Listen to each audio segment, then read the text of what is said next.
Dr. Jones. I am so excited to be here tonight and to introduce our speaker. And as I was thinking about the theme of tonight and beginning to share, I began to think about a story about diversity and inclusion in this work. And I remember when I started in this work, I was talking to a colleague, and they kind of responded in their tone and their body language as if they were mocking my storytelling in diversity and inclusion. So I questioned it. Are you mocking my storytelling in diversity and inclusion? And they said something to the effect that, oh, I gave up storytelling in kindergarten and good luck with your scholarly pursuits in that area. After thinking for a moment, I shared with that person that yes, I did learn storytelling when I was quite young. At an early age, I learned my alphabet, I learned my number system, and I shared that just like my ABCs and my 1, 2, 3s, storytelling then and now was the fundamental block, or one of the fundamental building blocks of my humanity. And just like I still use the lessons of Brer Rabbit that my grandfather shared with me in my diversity and inclusion programming, it's important that we understand that in the theme of storytelling, that's how we learn to get comfortable being uncomfortable, and we learn to see through the eyes of another. And when we talk about harnessing the power of diversity and inclusion here at the University of Arizona, it is through storytelling that we can make that happen. Because it's in these elements, those fundamental building blocks, just like my 1, 2, 3s and my ABCs, that in storytelling, I learned the power of diversity, inclusive excellence, and how in each other is how we can bring forth a new reality in what we see every day. And I am so pleased to be able to introduce our newest storyteller.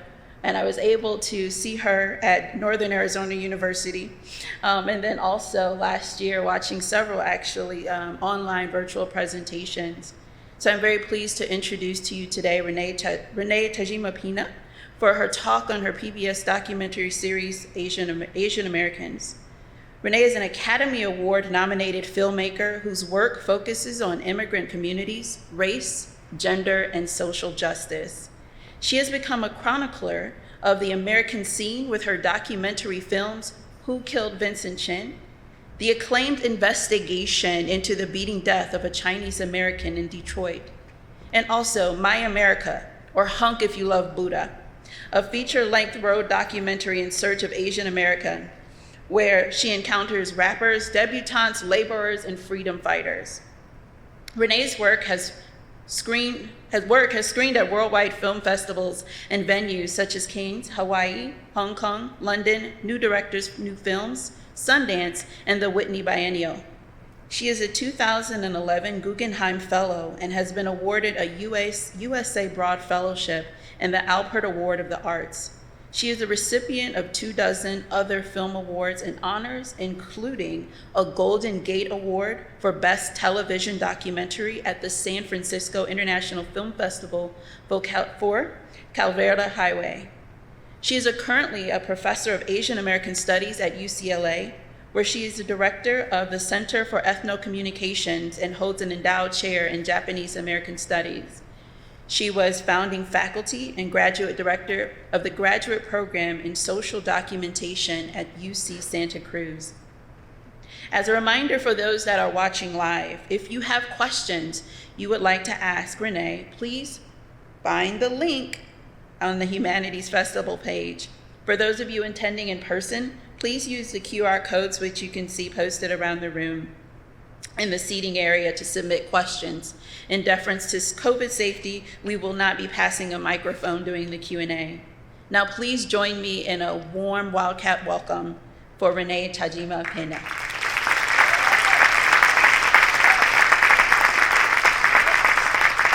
Thanks so much. Thank you for that introduction. Thank you, everybody. You've been treating me so well. I had my swag bag and my drink and my QR codes. I'm in great shape. I better time myself because I start to ramble sometimes, so If I start to ramble, just, yell from the back, bleacher seats, shut up, get to the Q&A. I'm going to talk today about history as our story and weave it in with the journey I took and we all took in the production of the Asian American series. And I want to talk about our story / history, why it matters and what I learned about why it matters as I was making Asian Americans. Because today as Americans, we're really embroiled in this war over the narrative, over the story. Who gets to tell the story and who gets to define who we are as Americans? Because the narrative tells us not only who we are, but who's in and who's out, who's we and who's they. And so the attack on history, it's called the attack on critical race theory, but it really is an attack on inclusive history. And to me, that attack is, it's justified by saying that, if you tell these stories from the past, these challenges of systemic racism from the past, then it's divisive. But I would argue that ultimately it brings us together, because when we know the truth, when we know our truth, and a part of that truth is not only the conflict, it's not only the bad stuff. A part of that truth is all of our resistance, our resilience, and the way we've come together to really move forward towards a more perfect union. That's a huge part of that story, and we lose that part of the story unless we tell this history. And I think I realized through my own kind of journey of being very young and feeling actually very alienated from this country because my story wasn't being told. But in my journey to really reclaim my own history, I started to realize what my role is in shaping this more perfect union, what my role is in advancing the democracy and in advancing the American project. So I go back to my childhood, and I'm third generation Japanese American. My family, I grew up, unlike a lot of Japanese Americans whose families never talked about their experiences during World War II, when 110,000 Japanese Americans were incarcerated in concentration camps because they were both, foreign-born immigrants and U.S. citizens who were born here. And, but my family always talked about it, and their friends always talked about it. And we met another Japanese American family. The first thing my parents would ask is, what camp were you in? Now, can you see? Okay, so this is Heart Mountain, Wyoming.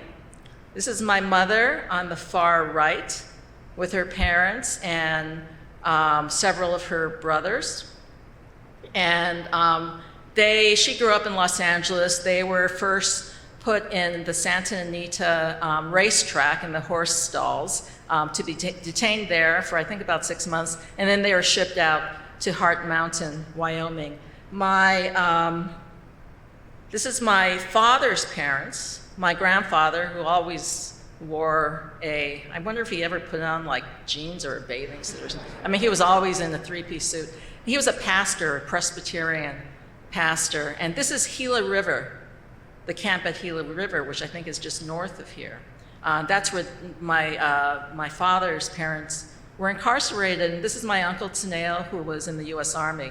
So while they were incarcerated, as soon as Japanese American, the Nisei, the American-born Nisei, my father's generation, as soon as they were accepted into the U.S. Army, the sons were drafted. My father and two of his brothers were drafted and served. And my father used to say that he would visit his sister, because he has a sister at Heart Mountain, or visit his parents, and he would say, the one thing is the guards with the guns were always pointing the guns inside the camp, not outside the camp. And he couldn't make that connection, because inside the camp were his parents, his friends, his sister, And that's who the guards were protecting the rest of America against them. So when I was, I grew up with these stories, and when I was in the 6th grade, I grew up around Los Angeles, California. I was in Mrs. Count's 6th grade class, and we were assigned a oral report. We were supposed to interview somebody, do an oral report on something. So I interviewed my mother and my grandmother about their World War II experiences. And then I came up, like this, in front of the class, and I started telling their story of going to Santa Anita, being evacuated, being incarcerated for 3 years behind barbed wire. And then from the back of the class, I could hear Mrs. Count screaming, "What are you talking about? That can never happen in America." And I said, I was 10, I said, "But Mommy told me this, and Grandma told me this." And she said, "Well, they're lying. They're lying. It's fabricated. You fabricated the whole thing." And I was, if you know Leela Lee, who's a cartoonist, has this meme or cartoon, angry little Asian girl, she's like flipping the bird. That was me at 10. I was always like a really oppositional child. But I think at that moment, I really realized, well, my history is dangerous, to some people at least. And the truth is valuable, and we have to fight to tell our story. And I think that's the day I became a filmmaker. So if you just fast forward many, many years, I did become a filmmaker. And many, many more years, I became the series producer of The Asian Americans, a 5-part series on PBS. And as we were producing the series, and particularly as we broadcast it in May of 2020, the United States was really at an inflection point. The US has become more diverse, vastly more diverse, yet more divided. So one of the starting points for me as the showrunner of the series was really, how do we understand our past to understand our current moment? And how does our past help us understand how we move forward together to cross these divisions? So what the strategy we really took is, it's very similar in a way to the 1619 project, Nicole Hannah-Jones's project, where she returned to 1619, to slavery, and she looked at how, and all the writers looked at how that legacy of slavery shaped America in a large sense, and shaped the lives of African Americans up to this day. And so we look back to our origin story as Asian Americans to when we first began to arrive in significant numbers as immigrants in the mid-1800s, late 1800s, and I would say, and we went all the way to past 9/11, 2001. But for me, the really interesting period in that early time was the period of the late 1800s, early 1900s, after the Civil War and after Reconstruction. Because again, this was a time, an inflection point in the United States. The United States was becoming, demographically vastly diverse, just like today. So in the United States, the US body politic was expanded but with freed Black people, formerly enslaved Black people, Chinese immigrants followed by other Asian immigrants. The US had taken tribal lands, parts of Mexico, and the US empire was colonizing people in the Atlantic and the Pacific, Puerto Rico, Philippines, which was a huge country. Millions of people were living in the Philippines, Hawaii, Guam, etc. So all of a sudden you have all these new non-white people in the body politic. And Americans were faced with this question, well, now what do we do with them? Are they Americans like us? Are they going to vote? Are they going to marry our women? Are their children going to go to school with our children? And the answer was really, no, So you see the rise of Jim Crow laws targeted towards African Americans. You see anti-Asian exclusion. In 1882, for the first time in this country, a whole group of people were banned from entering the US based on race, the Chinese Exclusion Act, followed by a series of exclusionary policies directed towards Asians. And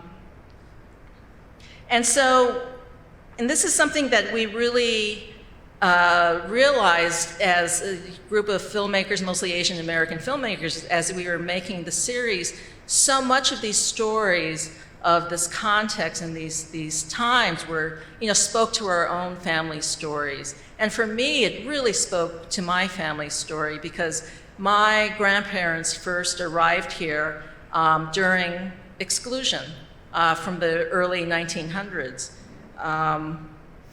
This is my mother's father, Grandpa Ujie, and he first immigrated from Japan to Hawaii in 1902 to cut cane on sugar plantations in Hawaii. And then, of course, he had a lot of people Asian migrant workers were brought in because indigenous people had been decimated before that time, so there was this huge need for labor. There's also, with the United States, the nation building and the growing economy in the mainland, there was this huge need for labor. It was attracting mostly European immigrants, but it was attracting also immigrants from Asia. In 1906, we don't know why, but Grandpa decided he would leave Hawaii and take a ship and go to San Francisco and try his luck in San Francisco. And in April of 1906, he landed in the port of San Francisco, and as soon as he stepped off the boat, these racist thugs, went after him with rocks, and you're telling him to go back to China. He didn't quite, get that, but they attacked him. And an interesting thing is, one of the stories we told in the series that we researched for the series of a family, the Tate family. They were a Chinese-American family, immigrant family in San Francisco in the late 1800s. And Joseph Tate was this, entrepreneur, and he had this business transporting Chinese immigrants. So when they arrived on these boats in the port, like my grandfather did, they would take them into Chinatown where they can live and work. But they always knew, where the racist thugs were. They would often be up on a bridge or something and waiting for the Chinese immigrants so they can throw rocks at them and attack them. And it was like Waze or Google Maps, because they would have these warnings, well, they're at this bridge, so you've got to take another route. And I realized, well, my grandfather, he didn't quite have that experience because he immediately left for Los Angeles. He wasn't going to stick around. He knew that this was bad news. As it turns out, the next day was the San Francisco earthquake.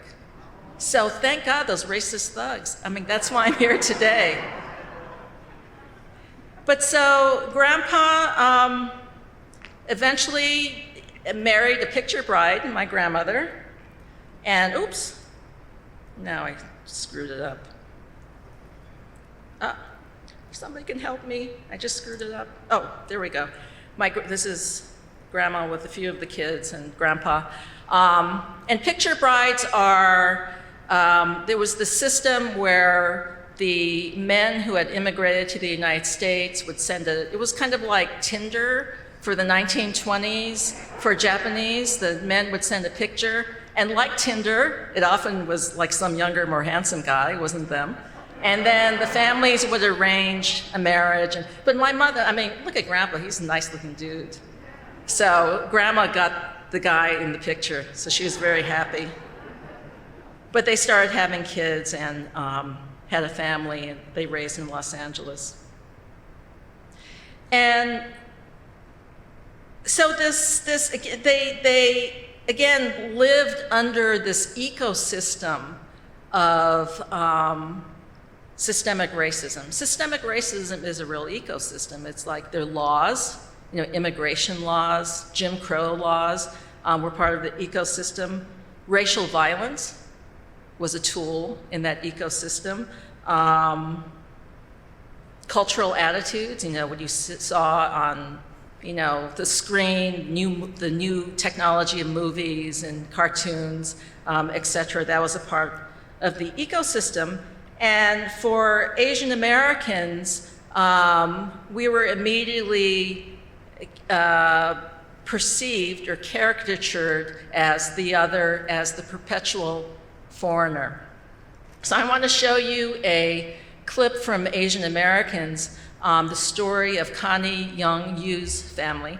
And Connie is, I guess she's a fourth or fifth generation Asian American. Her great-grandfather first came to the United States in the 1860s to build the Transcontinental Railroad, to work on the railroad. Somehow he was able to marry a Chinese woman. I don't know if she was in this country or he brought her from China. But so his son, Connie's grandfather, was a US citizen because of birthright citizenship, which was, by the way, was really, the birthright citizenship was a kind of fight that was fought by African Americans, and then a Chinese American restaurant worker, took his case to the Supreme Court. He was born here to prove that, to guarantee that immigrants also would have birthright citizenship. The children of immigrants would have birthright citizenship no matter where their families were from and no matter what their immigrant status was. And of course, his Chinese immigrant parents at that time, had no pathway to citizenship. They were considered illegals because they were because of the Chinese Exclusion Act.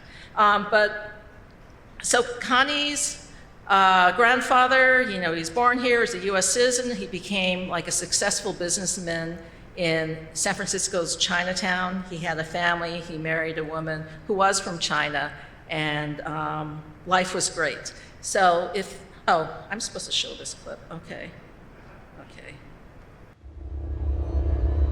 It was the earthquake in the morning, and they were evacuated. And my grandfather realized there's some papers that he had to have. And he runs back and grabs a bunch of papers. He's coming out, and a soldier sees him and bayoneted him because they thought he was a looter. So my grandfather played dead and got up later when the soldier left and joined his family.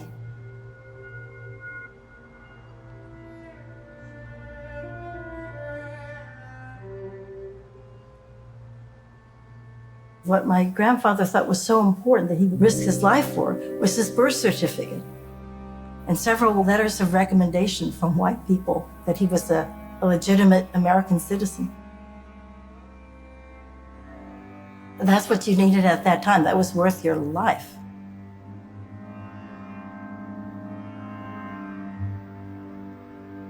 My grandfather, he would go back and forth to China, but every time he traveled, his papers were checked.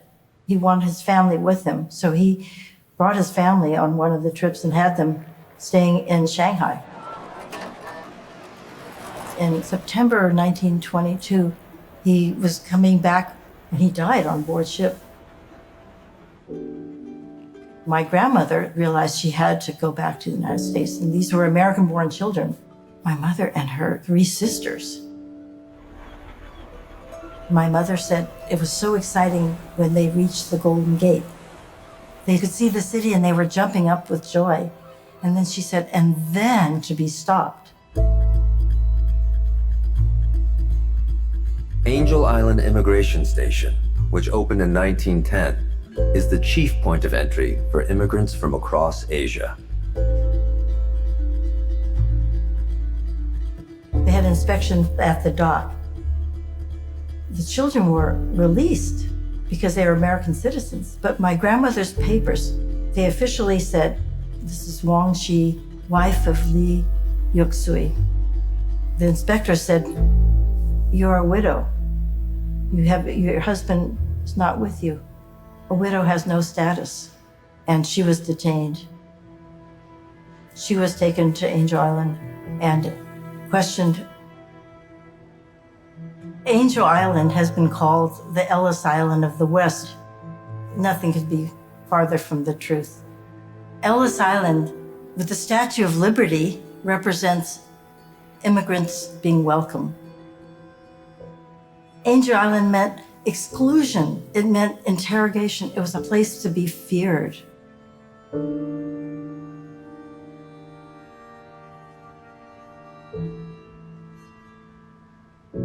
My grandmother was detained on Angel Island for 15 and a half months.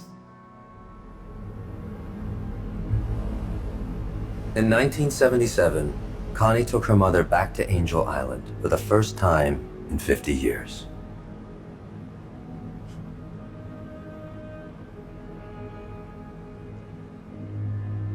My mother would take the ferry with her sister to visit her mother. She would try to visit like twice a week. They could only talk like through a barrier for like 15 minutes. My grandmother told my mother, when you leave, when you go down the walkway to the boat, you look at the window of the barracks, and I'll be waving from the top floor. I'll be waving from the window.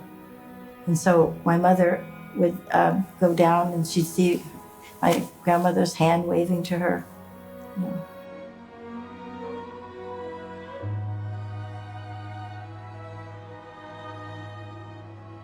One of the harshest punishments is to separate parents from their children. It's a detention of people who are struggling to survive. Connie's grandmother spends over a year at Angel Island before she's finally able to reunite with her American-born children.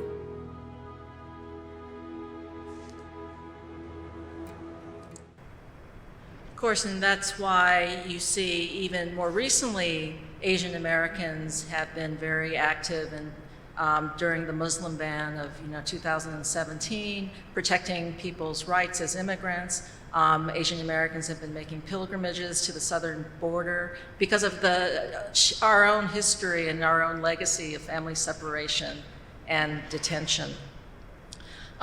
So you can see during that time, this idea of the yellow peril for South Asians, the equivalent was they were considered the dusky peril, or the tide of turbans, massing on the borders into the United States. And Asian Americans were seen as foreigners who could never assimilate, who could never be part of the we as Americans. Part of it was, in the, especially the early 1900s, was the era of racial science and, this belief that there were biological racial differences. That's the time when, Asian Americans were really triangulated into the racial hierarchy with blacks and whites. So, this idea that in the racial hierarchy, whites were on the top, blacks were on the bottom, with probably indigenous people,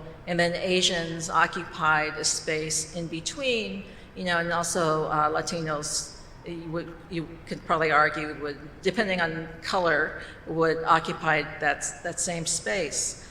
So in the 1870s, there was this saying in the California state legislature that there's this one legislator who said, if you look at the biological value of people of different races, and I'm sorry I'm going to use the words that he used, he said that it takes 2 Chinamen to equal the worth of 1 white man, but it takes 2 Negroes to equal the worth of 1 Chinaman. So you kind of see that how the model minority, the seeds of the model minority, really was established, was rooted as early as the 1870s. And so my grandparents were here for a half century almost, and all that time they could never become naturalized as US citizens because Asians were considered aliens ineligible for citizenship. So they had no legal pathway to citizenship until 1952, the Mccarran Walter Act. And the 1950s was really interesting because, you know, obviously the immigration policy started to open up, and for Asian Americans, like for Japanese Americans, just a few years ago, they were imprisoned as the enemy. You know, they were like the evil Japanese, and all of a sudden, they're the model minority. In the 1950s, everything changed. You see it in the press and all these articles and movies like Sayonara and Tea House of the August Moon. And so the context for that, and something we talk about in the series is, well, two things were going on. And again, it was very similar to today. I mean, there was a Cold War against capitalism, democracy against communism, and the civil rights movement. So in terms of the Cold War, the United States wanted to demonstrate that we are a democracy, and we're a democracy of racial equality.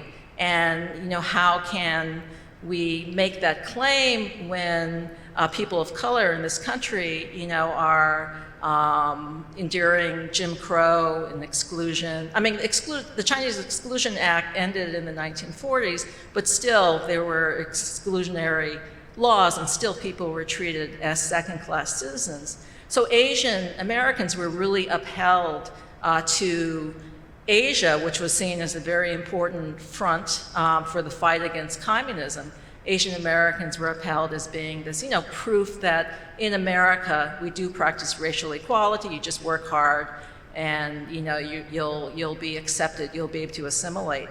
In the domestic front, the civil rights movement was, really emerging during the 1950s and 60s, and Asian Americans were used as a wedge against the legitimate fight for equality by Black Americans. So, the Asian Americans were used as this proof of, if you just shut up, pull yourself up by the bootstraps, keep quiet, don't make any demands, don't march, don't protest, then you'll be accepted in America.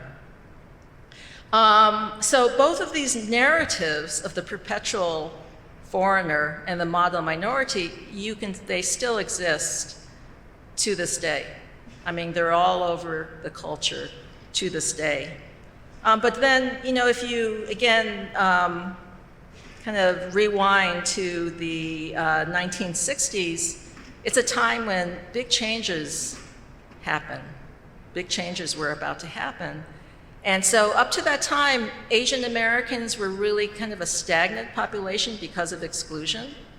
People were still coming, but they were coming like most of the Chinese immigrants would come with false papers, as paper sons and paper daughters. They would come with false papers. But the population wasn't really growing. But then in 1965, the immigration reforms, and these immigration reforms also were partly a response to the Cold War and the kind of image the United States wanted to project versus communism, and also because of this push towards racial equality, the civil rights movement, and this kind of moral pressure for justice, for racial justice and racial equality. And so the decades and decades of anti-racist, anti-Asian, exclusionary immigration policy was ended in the 1965 immigration reforms, which, by the way, sort of created this pool of so-called model minorities. So there were two preferences. One preference in the new 1965 immigration law was family reunification. The other was skilled workers. So you had all these people from Asia, Korea, Hong Kong, whatever, from Pakistan and India who came. They were already educated. Many came here to go to graduate school, or they already had skills and professions. It was a brain drain, creating this pool of highly skilled, highly educated immigrants. So while, as an Asian, I'd like to say, oh yeah, we just have bigger brains, we're just smarter and harder working, but in fact, it was this kind of self-fulfilling prophecy of many people who already were privileged and successful in their home countries. The other thing that happened in the 1970s, very soon after, was the war in Southeast Asia, the end of the war in Southeast Asia, and the arrival of almost 1 million Southeast Asian refugees to this country. And so you see in the 1960s and 70s with this change, the diverse America that we are existing in today, that we've seen, really rise in the past couple of decades, or the past few decades. It's, part of it is rooted in that time with Asian immigration and Asian refugees. And Asian Americans now, of course, are the fastest growing racial population in the country. And remember that in the 1970s, after the fall of Saigon and all these refugees began to come here, a lot of Americans didn't want them here. They didn't want them here.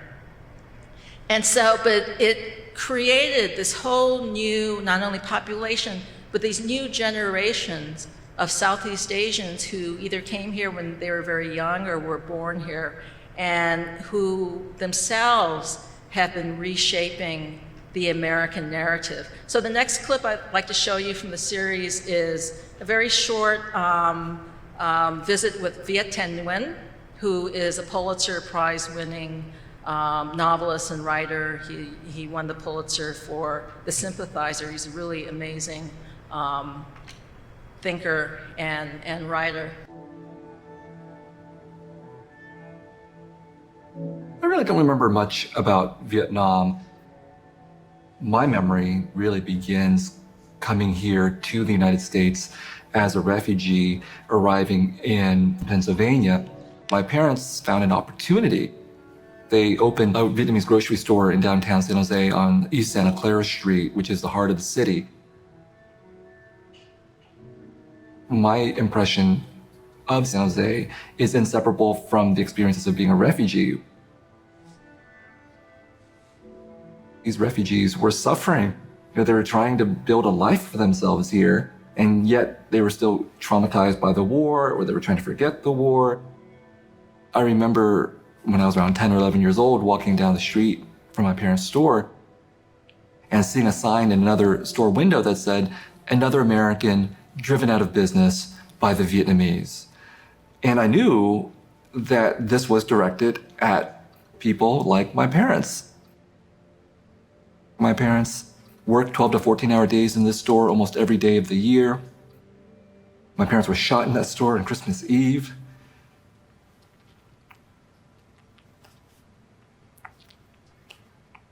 So, for me, that sign always stayed with me because it was a sign that was a story that was targeted at my parents and everybody like us. And so I swore one day that I would have an opportunity to rewrite that sign, to write another story. And so, again, Viet is part of this generation of Southeast Asians who are really not only telling their own story, but connecting with other stories and other movements for justice. Because a lot of Americans did not want Southeast Asian refugees here, but there are Americans who advocated for them. Americans of whites and blacks and Latinos, Americans of all colors. There were Catholic and Lutheran churches and all over the United States. I once filmed in Garden City, Kansas, which had been an all-white rural kind of community, and the meatpacking plants came in. They needed labor, but they welcomed refugees from Vietnam, refugees from Cambodia, from El Salvador, from Ethiopia. They welcomed refugees from all over, and the churches resettled a lot of the refugees. And there were conflicts. There's always conflicts, but then there was also this kind of welcome and solidarity. The Vietnamese artists like Viet and writers like Viet have also very recently, particularly during the Syrian refugee crisis, reclaimed the history of African Americans who really advocated for Southeast Asian refugees during the 1970s. I mean, if you know the story of Bayard Rustin, who was the legendary African American civil rights leader, one of the architects of the 1963 March on Washington. And Bayard Rustin, with Elie Wiesel and Joan Baez and other Americans of different backgrounds, were part of the International Rescue Committee, and Bayard Rustin toured Thai refugee camps and really felt very strongly that they should be welcomed into the United States, and he mobilized major Black civil rights leaders. They took out a full-page ad in the New York Times, I think it was 1978, and they advocated for the United States to welcome these refugees, and drew the connection between their situation in the United States and colonialism in Asia.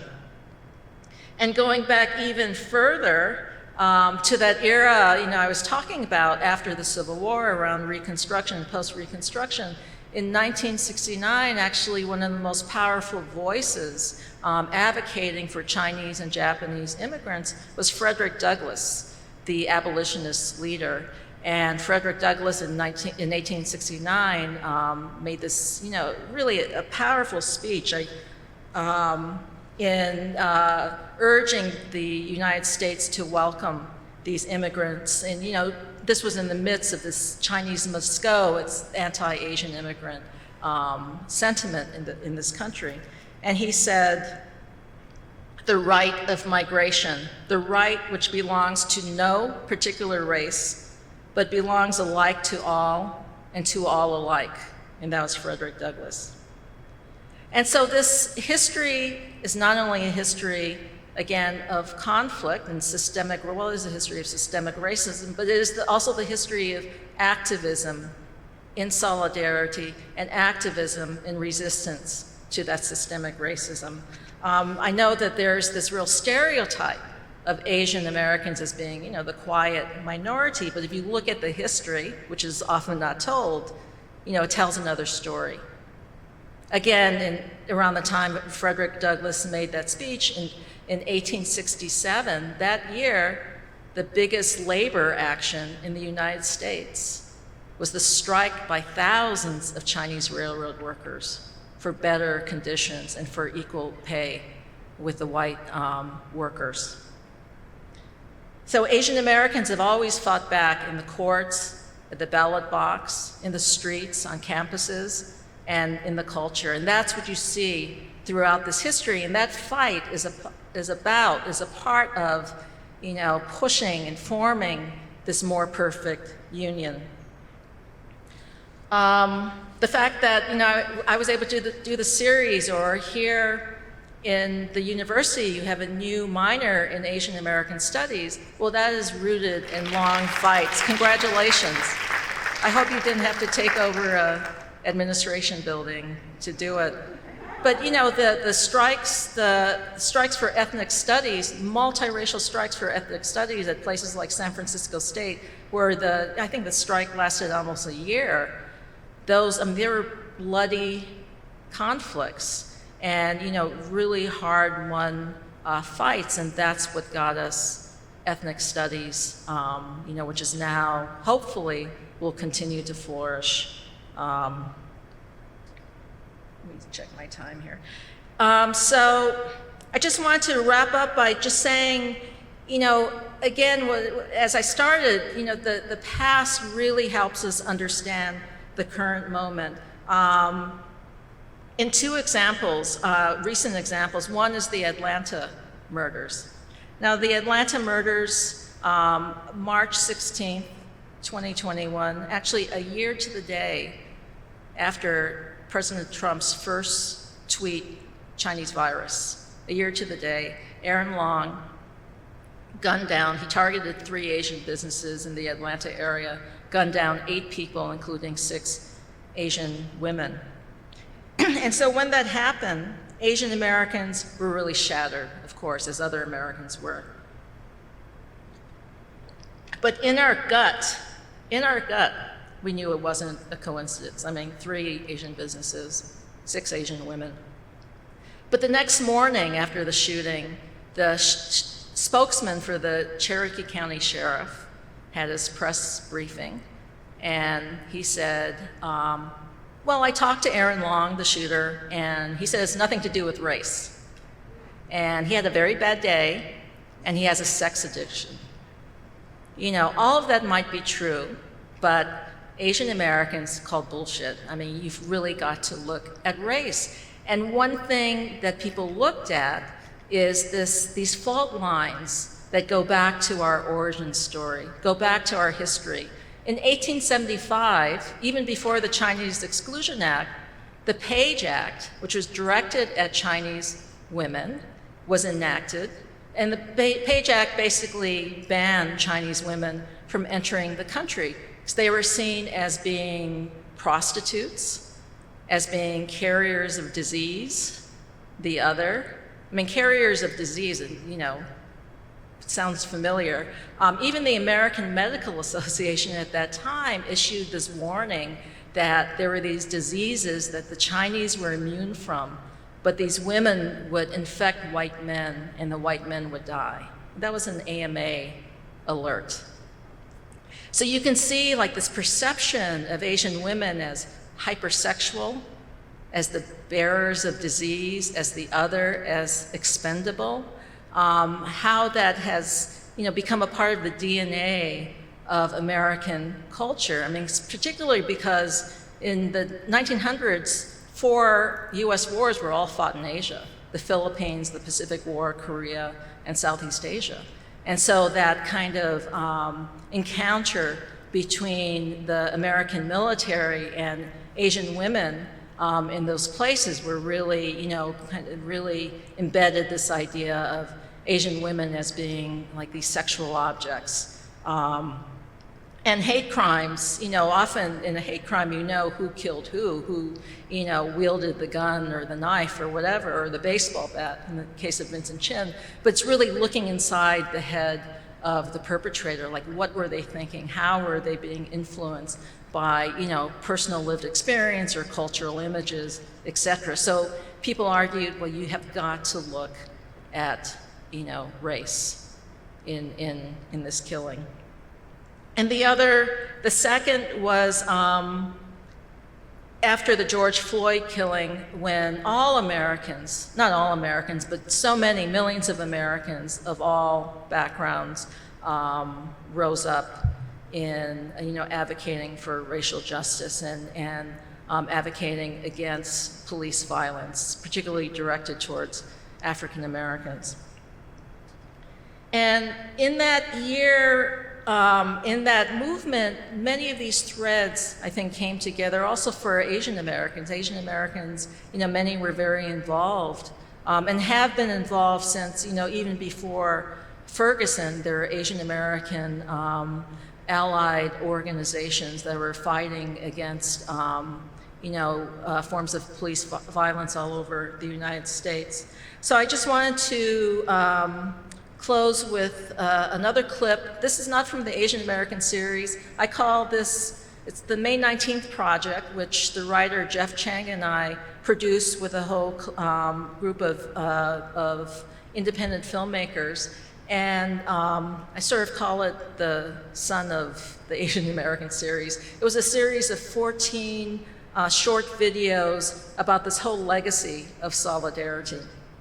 And so this is Yua Vang Lee mourns George Floyd. And it's a short video by Steve Meng. Oh, I'm sorry. I'm waiting for somebody to start the video.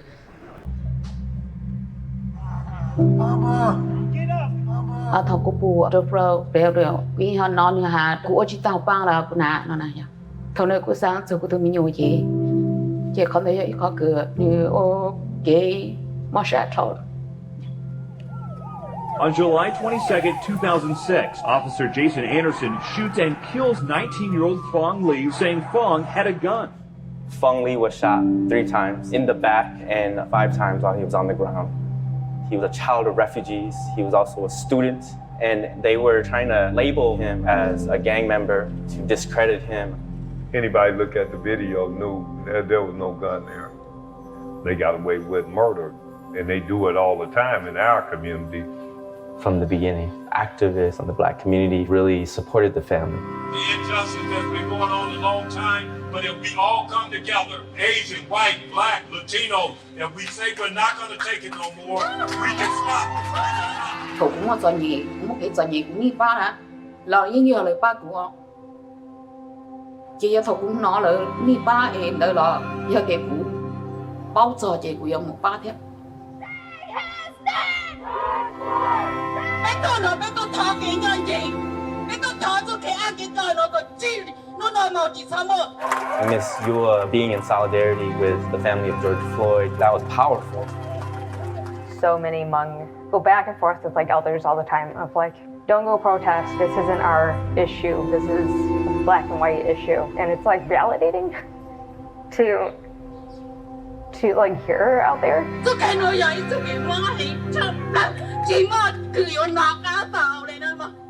I still see the pain. She's not just advocating for Fong Lee no more. She's advocating for justice. She's an advocate for all. Is it tired? Okay. Lên tiếng nói chỉ sáng tạo vậy. Từ tiền mà bây giờ tàu sĩ ba mua cho cái nhân gì cho bây giờ đời có mua cái chỗ xe cho bây mình cũng nói lại tao bây nói.